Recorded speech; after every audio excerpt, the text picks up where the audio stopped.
In the heart of a bustling cafe, the rich aroma of freshly brewed coffee mingles with the sweet scent of pastries, creating a comforting yet deceptive atmosphere. The clatter of cups and the low hum of conversation fade into the background as Brittany's heart races. Why did everything change?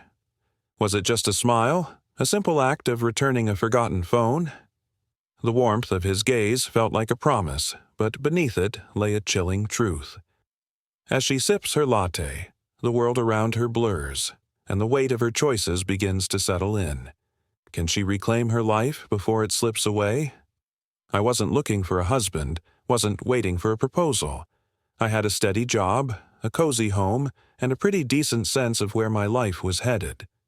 Then he returned my forgotten phone at a cafe, smiled. 6 months later, we were picking a wedding date. A month after that, I overheard him and his father talking about how they'd get half out of me. My home, my savings, my life. I could have screamed, thrown him out. Instead, I smiled. I let them believe I didn't know a thing. And then I started planning quietly, coldly, patiently. Funny how it all starts, isn't it? Not with lightning, not with a nightmare, but with something stupidly mundane. A forgotten phone, a normal Tuesday, a smile that hides a hollow core. That day, I dashed into the cafe on South Congress, planning to stay 20 minutes max. My calendar was packed, calls piling up, emails blinking on the tablet, just the usual corporate chaos. I was shopping for my niece's birthday, trying to juggle everything, and decided I'd earned myself a caramel latte, a pecan muffin, and 5 blissful minutes of peace. I sat by the window, snapped a picture of the leaf-shaped foam art with my phone, then dove into reading a report. I finished my muffin, shoved my laptop into my backpack, and left. The phone stayed behind. I realized it 15 minutes later, already at my car in the mall parking lot. My bag felt suspiciously light. My stomach sank. Crap. I was just about to sprint back when I heard a voice behind me. "Excuse me, are you Brittany?" I turned. A tall guy in a plaid shirt stood there, the calmest face I'd ever seen. He held out my phone. "You left this at the cafe. I was at the next table. Saw you go. Figured I'd catch up." He smiled, soft and sincere. I thanked him. He hadn't just saved my day, maybe my whole week. We started talking. First about coffee, then about work, favorite Austin hangouts, random movies. 10 minutes flew by and I caught myself thinking he was easy, like I'd known him forever. He asked if I wanted to go back inside for another drink. I said yes. That simple choice set everything in motion with Ryan. He was a local guy, working for his father's construction business. Site visits, project paperwork, the daily grind. Once upon a time, he dreamed of being an architect, but life had written its own script. His mom passed when he was just 9. Dad raised him alone, old school and strict, but Ryan never complained. And then there was me. I'm Brittany, 32, a financial advisor living in a charming house that belonged to my grandmother. It's bright and cozy, complete with a white porch and a garden I barely tend to. I handle numbers all day, careful with investments, a sensible planner in my career. Yet somehow I found myself wearing rose-colored glasses when it came to love. I wasn't naive, but I believed in people. Our relationship grew steadily from there. Ryan was kind and thoughtful, never trying to overshadow me. He respected my space and reveled in my financial passion, actually listening to me when I spoke about retirement plans or market trends. 5 months in, he proposed. Nothing flashy, just us at a lookout point by Lake Travis, eating tacos from a food truck. He pulled out a ring declaring he wanted to build a life with me, that I was his home. I cried as I said yes. Things escalated quickly. We planned a small wedding in my backyard, filed the marriage license, and he moved in. We talked over budgets, chores, and our future. Ryan was easygoing about it all, so affirming of my independence and adamant he'd never try to take what was mine. But then there was his father, Stanley, an unwelcome shadow. He'd drop by every couple of weeks, always under the guise of just visiting. His clipped tone sent shivers down my spine, and his cold gaze made my skin prickle. He poked around our home, casually dropping comments that sent alarm bells ringing in my mind. Nice place. Ryan really landed on his feet. And then the chilling suggestion. After the wedding, it might be wise to put some things in both names. You know, for the family. And don't forget to update your will. In that moment, the idyllic dream I had built began to crack, tempting me into a land of shadows. Would I be just another pawn in this game for control? My determination to seize my life surged. I had to play this carefully now, strategically. I wouldn't let anyone take advantage of my good heart.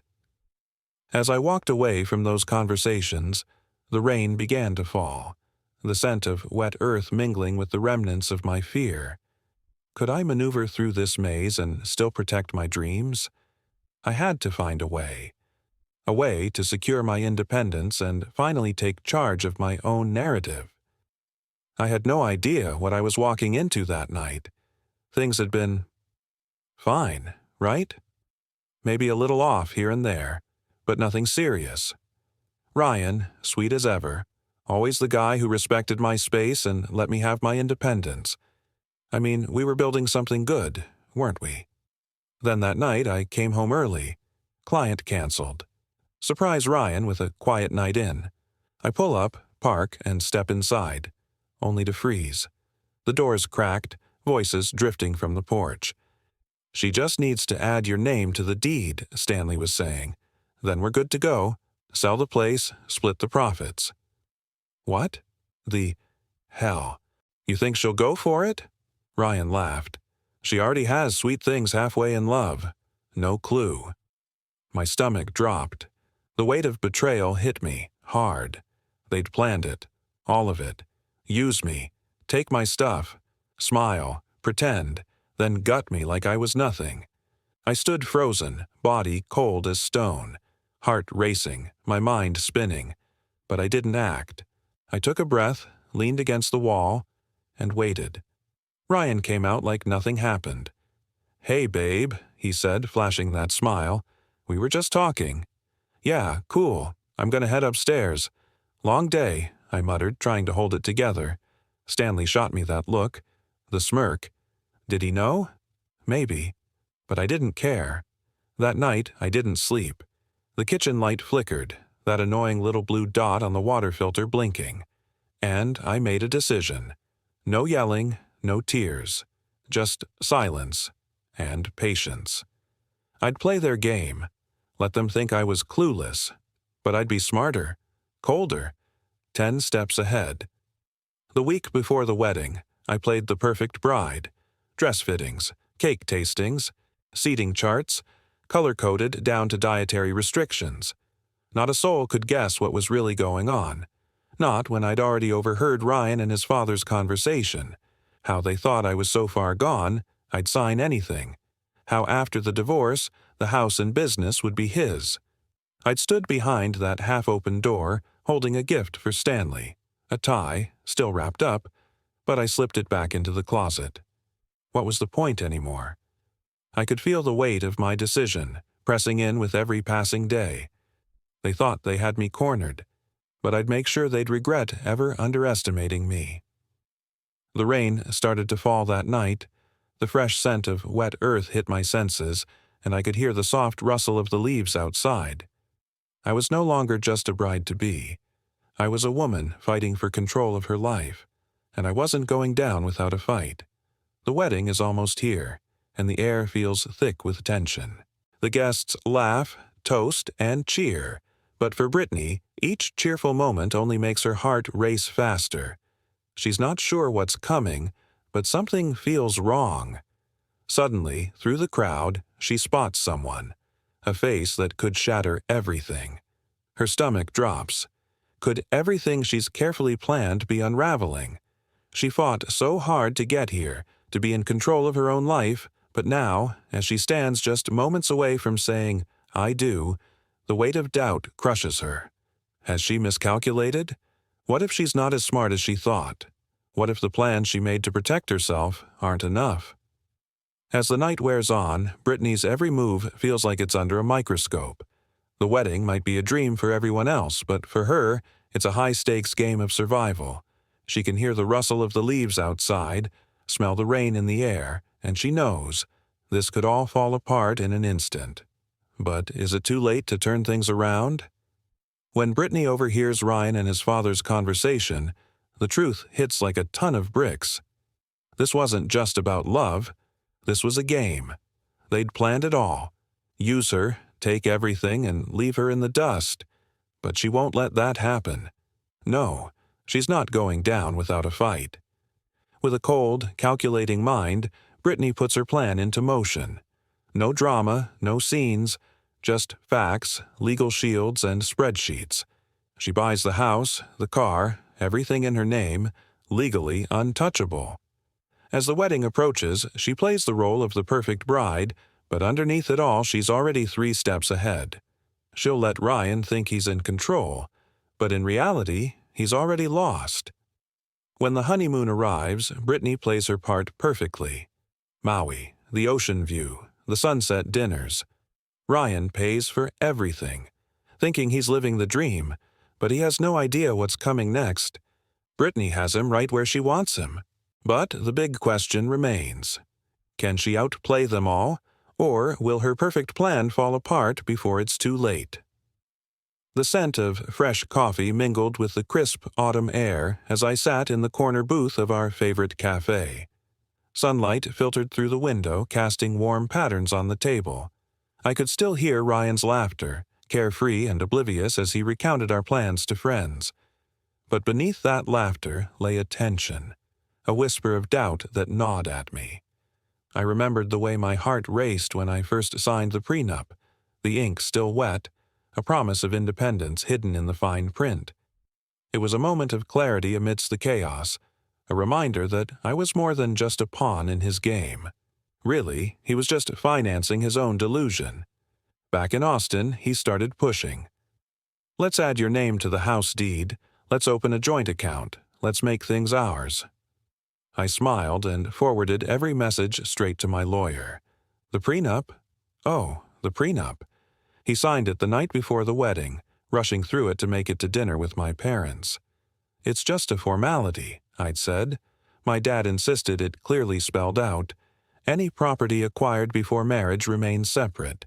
Any joint ownership requires a notarized agreement in writing. He didn't read it, just scribbled his name and smiled at me like a puppy who thinks he's clever for sitting on command. I didn't rush the divorce. I waited, watched, documented while Ryan bragged to his buddies that he married rich. I was building a file, screenshots, emails, receipts, a financial scrapbook of deceit. It wasn't about revenge. It was about clarity, justice, freedom. He sold his soul for the promise of luxury, but the only one who ever invested in this marriage was me. And, like in any smart investment, I knew when to cash out. Because when you're playing chess with a man who doesn't know he's the pawn, all you have to do is wait. Sooner or later, the king falls, and he never sees it coming. The Saturday before it all ended, I told Ryan I wanted some fresh air. Maybe drive through hill country, check out a couple plots of land. Always dreamed of building something small and cozy, I said, casual as ever. He agreed, of course. Lately, he'd been walking around like he'd already won the lottery. Married now, money in the picture, future secured, as long as I just happened to add his name to a few key documents. He was waiting, and I was watching. The drive really was beautiful. Rolling golden hills, vineyards, little towns tucked between trees, green spilling over both sides of the road. But as we drove, I felt the weight of my plan. Would he ever realize he was just a piece in my game? Or would he remain blissfully unaware until it was too late? The tension hung in the air, thick and electric. I could almost taste the freedom waiting for me just beyond the horizon. Ryan was rambling about SUVs, flipping through car listings on his phone, speculating how much he could get renting out my old condo. He was imagining his future. I just smiled and thought, you have no idea how late you are to your own plan. When we turned into a gated community, he raised an eyebrow. Here, isn't this already built up? One of the agents sent me an address. Thought I'd check it out. Landscaped lawns, security cameras, soft silence. Ryan was starting to look twitchy. We pulled up to house number 17. It was perfect. Open, warm wood tones, all glass and light with a view that spilled over the hills. A realtor was already waiting at the door.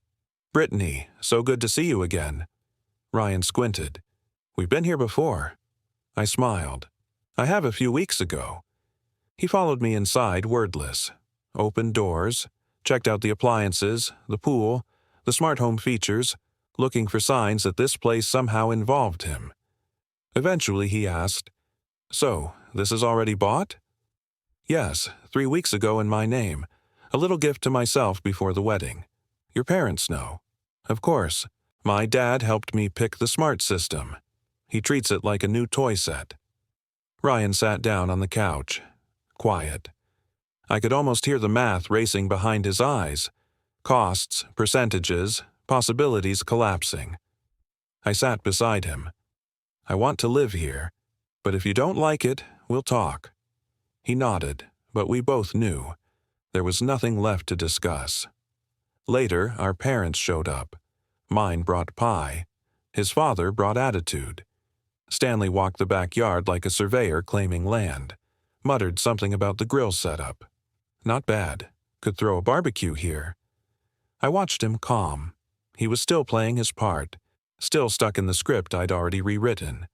I suggested we walk down the road, show them the trail behind the trees. There was a neighbor I'd met during the closing process, Ethan Harris Miller, retired military single dad living with his son. As we approached, Ethan Harris was standing at his gate. Tall, grounded, probably mid-40s. His son, Eli, curly-haired and wearing a dinosaur tank top, was crouched near the lawn. "Hey, Brittany, glad you stopped by." "Hi, Ethan Harris. This is my husband Ryan and his dad. And my folks." Ethan Harris nodded to each of them, crisp, polite, military calm. And then Eli walked over, looked up at me with wide, searching eyes and asked, "Are you my mom?" Silence. Ryan coughed. Ethan Harris stepped forward and scooped up his son. "Sorry. His mom left 2 years ago. He barely remembers her.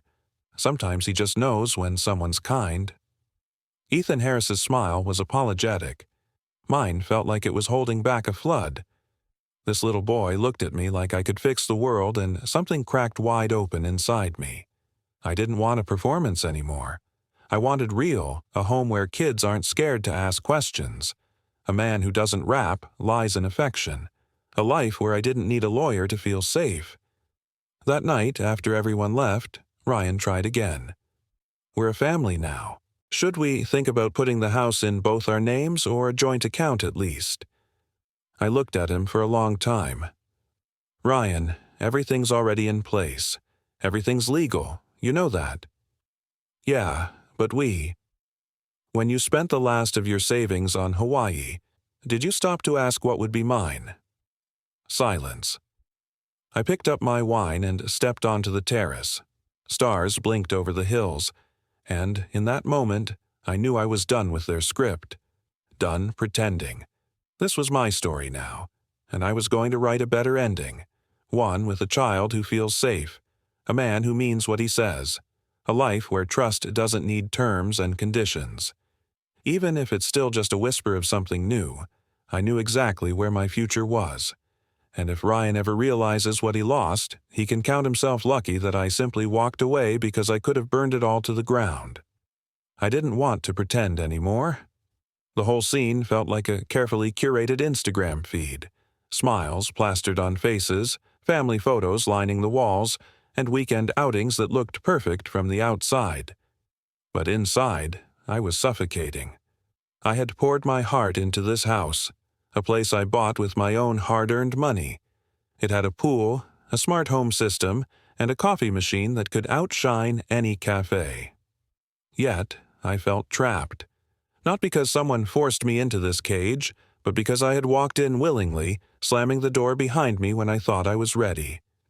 That evening, Ryan launched into yet another round of "Let's talk about us." I could feel the weight of the moment pressing down on me. "Brittany," he said, his voice steady, "I really think we should talk this through. The house, the accounts, our future. I want to be a partner, an equal." He stood there, oblivious, still believing this was salvageable. If he just said the right words, I'd forget everything. But I was done playing that game. I set my glass down, turned to him, and said flatly, "Ryan, I heard everything before the wedding.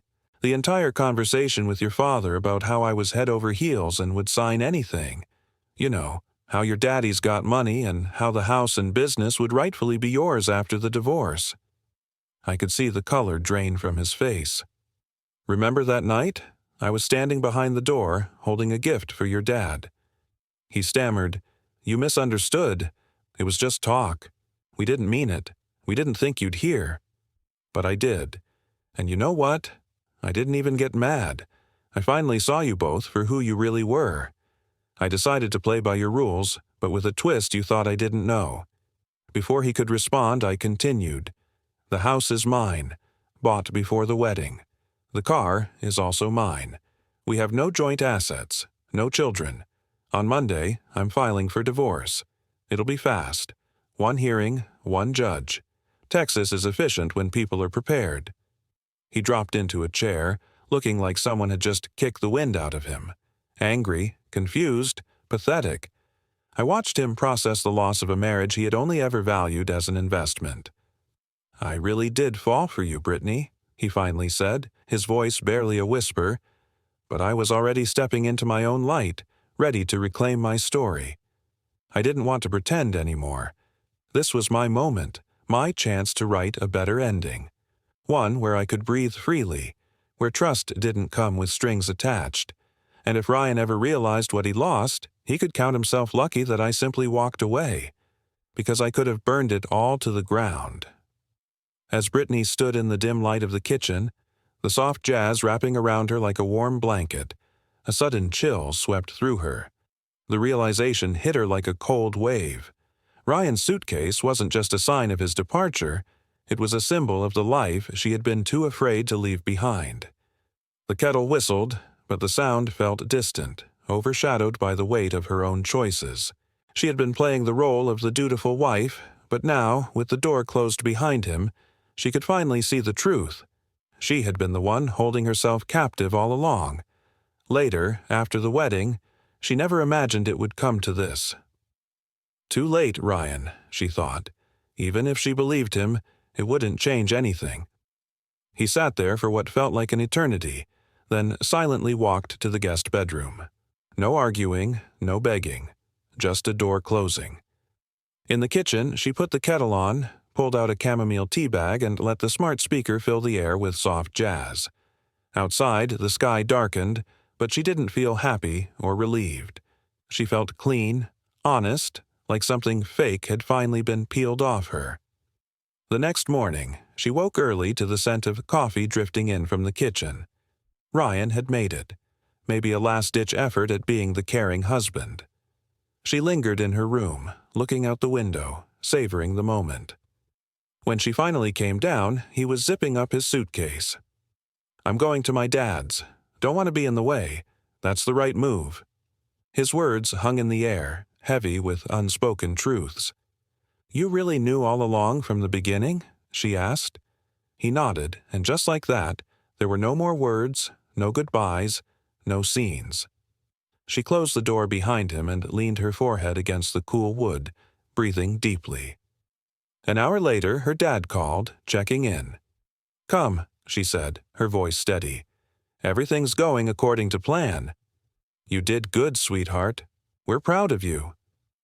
That evening, she took a blanket out back and curled up by the pool.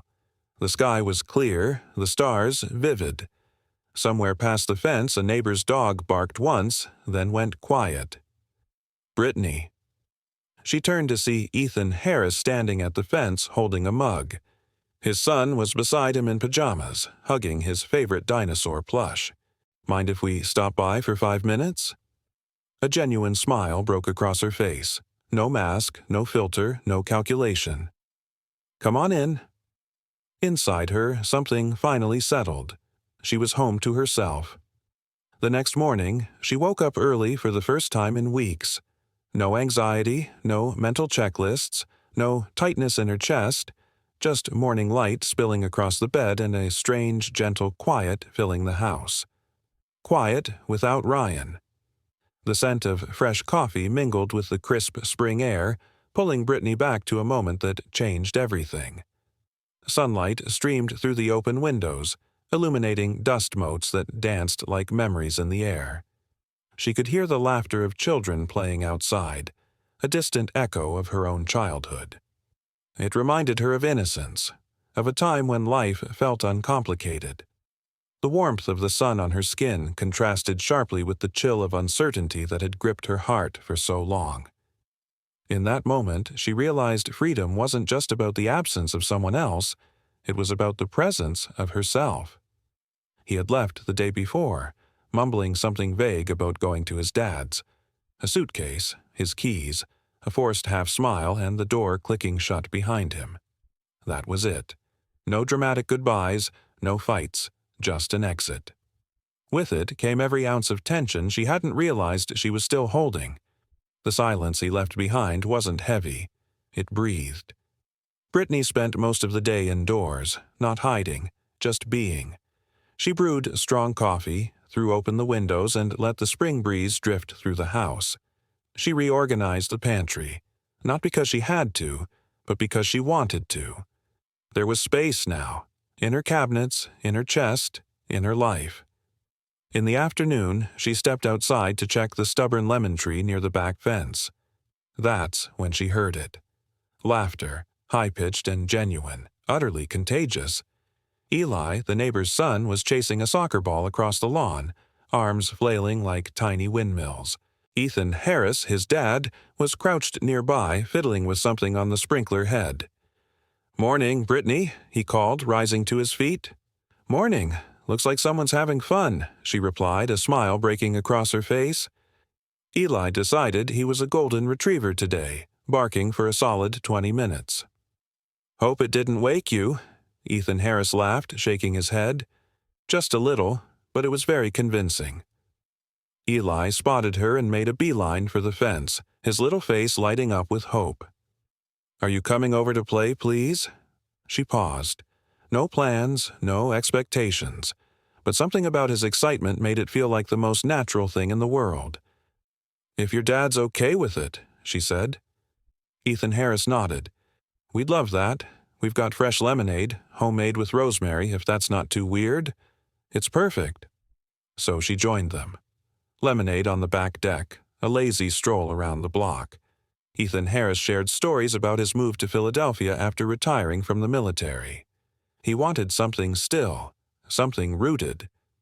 As they talked, Brittany felt a warmth spreading through her, a sense of belonging she hadn't realized she craved. In that moment, she was home to herself, free and alive. No more sandstorms or field packs, just a peaceful space where he could teach his son to ride a bike and bake banana bread. When he spoke, there was no need for urgency or a hidden agenda. Just a man who had lived enough to know what really matters now. As we strolled, Eli slipped his small hand into mine.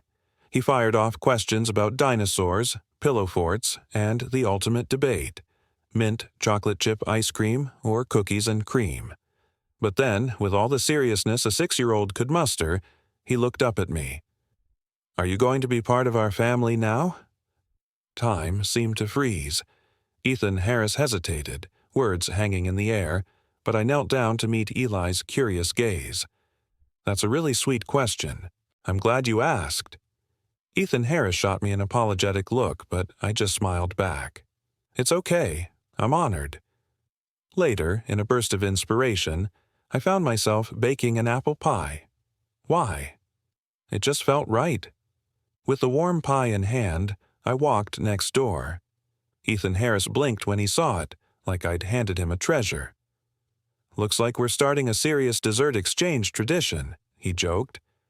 "I'm all in," I replied, and Eli cheered, rushing off to grab me a crayon drawing of his Dino castle. That night, I settled on the patio again, wrapped in a blanket that felt like a comforting embrace. For the first time in a long while, I didn't feel alone. I felt steady. When my parents called, I poured out everything. "We saw it coming," my mom said gently. "We didn't want to push. You needed to choose. And you did. We're proud of you." Their voices felt like a warm hug, not just approval. Maybe that's what I was building again. Not just a house, not just a life free from lies, but a home where laughter fills the air, where kids ask the toughest questions, where love isn't a transaction. Maybe happiness doesn't burst through your door like a force of nature. Maybe it just climbs over the fence, holding a cup of lemonade and a dinosaur plush. For the first time in years, I felt ready to let it in. As I sat by the pool, wrapped in my favorite throw, the faint scent of lavender and fresh laundry enveloped me, and I knew something beautiful was finally starting to unfold. The scent of fresh coffee mingled with the crisp morning air, wrapping around me like a warm embrace. I could hear Eli's laughter, a sweet melody that danced through the terrace, reminding me of simpler times. Ethan Harris's voice, calm and steady, cut through my thoughts, grounding me in the moment. "Sleep, okay?" he asked, and for the first time in months, I felt a flicker of hope. The weight of Ryan's betrayal loomed in the background, but in this fleeting moment, I was reminded of the safety I craved, the independence I fought for. The puppy darted across the terrace, its little paws tapping against the stone, while Eli chased after it, his giggles echoing in the space between us. Ethan Harris stepped outside, his mug of coffee in hand, that quiet calm I was beginning to associate with safety. "Sleep okay?" he asked again, his words simple but comforting. "Better than I have in 6 months," I replied. And it was true. For the first time in what felt like forever, I wasn't waiting for the next shoe to drop. 3 days had passed since Ryan left, or more accurately, since I slammed the door behind him. I never expected him to come back, but the email came anyway, from the lawyer who handled my father's affairs. No subject line, just a scanned letter written in Ryan's barely legible handwriting. "Dear Mr. Walker," it began, the familiar, disingenuous tone creeping through. "I believe you understand that public attention to this situation could be damaging to all involved. Brittany has portrayed our marriage as sincere, but given the prenup and her recent actions, it's clear she had her own agenda. I don't want to cause trouble. I think it would be best for everyone if we resolved this quietly. A small financial gesture would allow me to leave peacefully and start over. Thank you for your discretion." It wasn't a plea. It was a veiled threat, a last desperate attempt at control. I felt nothing, no anger, no surprise, just a clean, quiet revulsion. I forwarded it to my lawyer. No comment. We had anticipated this. There was already a folder prepared for moments like these. Dad called shortly after. "Saw the email," he said. "Yeah, want me to handle it? Let the lawyer respond officially. You won't get a dime. You're getting good at this. I'm tired of being nice." Later that afternoon, the gate camera lit up. I wasn't expecting anyone. I walked over, glanced at the screen, and there he was. Ryan. No suitcase, no fake smile. Just him standing there like he wasn't sure what to do with his hands. I didn't answer. I just turned off the screen. Then a text buzzed through a minute later.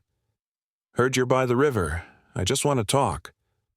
Something cold settled in my chest. How many times had I let him control me? How many times had I let his voice be the one I listened to, his actions the ones I followed? Not anymore. I had fought too hard for this independence to let him back in now. 1 minute, please. I set the phone face down. Ethan Harris noticed. "Everything okay?" I nodded, just a shadow from the past. We were by the water in a quiet cove past the tree line. Ethan Harris and I lounged in wooden chairs, a thermos of coffee between us. Eli had curled up on my lap, worn out from chasing the dog. His small hand rested on my arm, warm and trusting. I watched the trees, and then I saw him. Ryan stood at the edge of the clearing, just watching. He didn't move forward, didn't call out. He saw us, me, Ethan Harris, Eli, the calm, and stood still. For a moment he looked almost human, almost sorry. I didn't acknowledge him, didn't flinch, just kept stroking Eli's hair. After a while, Ryan turned and walked away. No drama, no parting shot, just a slow, quiet retreat. And in that moment, I realized something important. I wasn't mad, I wasn't sad, I wasn't anything because it was over completely. He didn't lose me. He lost himself. The version of himself that could have had a life built on truth, not greed. He bet everything on a con, and I changed the game. That night, I sat by the fireplace, a glass of wine in hand, the dog asleep at my feet. I didn't feel triumphant, just clean, like I'd finally stepped out of a room that had been stifling me for too long. Ethan Harris came by to return my pie dish. We didn't talk about Ryan. We didn't need to. He said, "Eli asked if we could invite you to movie night Friday." I told him I'd ask. Tell him I'd love that. He smiled. He already assumed you'd say yes. And just like that, the world kept turning softly, easily, as if it had been waiting for me to catch up. I don't know what's ahead. Whether this Ethan Harris, Eli, the dog, this new rhythm, turns into a family, or just remains a moment of peace. I just know that it's real. It's good, and I want to protect it. Sometimes happiness doesn't arrive with fireworks. It slips in quietly, sits beside you on a bench, and hands you a cup of coffee. As the last rays of the sun dipped below the Philadelphia skyline, Brittany felt the weight of her struggles lifting. Standing at the edge, she inhaled deeply, the scent of rain mingling with the city's energy. Freedom washed over her like a cool breeze. The noise faded. It was just her heartbeat now, steady and strong. In that moment, she made a choice. No longer would she let others control her life. The past had its grip on her, but now, she felt empowered from within. Tears streamed down her face as relief filled her. She had fought for this independence, this joy, and with each breath she embraced herself fully, knowing she was whole. It wasn't about winning. It was about walking away free, ready to face what lay ahead. The horizon held endless possibilities, and she was ready to explore them all.